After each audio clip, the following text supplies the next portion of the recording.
You okay? Moving home is stressful, but when you have pets, those stress levels can skyrocket. So how will your slinky dinkies do when it's time to move to a new town? Ferrets are probably the perfect pet for travelling. If they're comfortable and feel safe, they'll sleep for up to 18 hours a day. So if you exercise them with some hardcore play before you leave, it's likely they won't even notice the trip. You can use a cat carrier to transport them, and I like to hang a small hammock in mine, as it will swing and sway with the movement of the car for maximum comfort levels. Remember to put something absorbent in the bottom, like puppy pads, or I use incontinence bed pads made for humans, as they're quite a bit cheaper.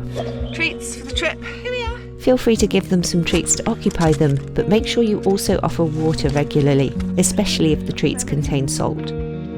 Check out my deep dive into treats for ferrets here if you want to know more about what's good and bad.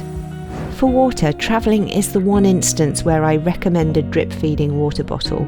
If the journey is long and you plan to stop a few times, giving them water from a travel tray like this one is a great option too. When I travelled my crew from Hertfordshire to Scotland last year, it was a hefty 9-hour drive, so I had the ferrets' cat carriers inside a playpen so they could still move about a bit if they wanted. Once you get to your new home, leave the ferrets sleeping while you set up their cage.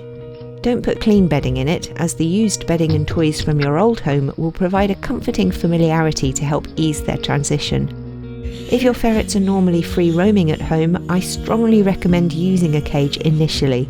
It will help them stay out of your way while you unpack, and give you the chance to properly ferret-proof your new home, keeping everyone safe and happy.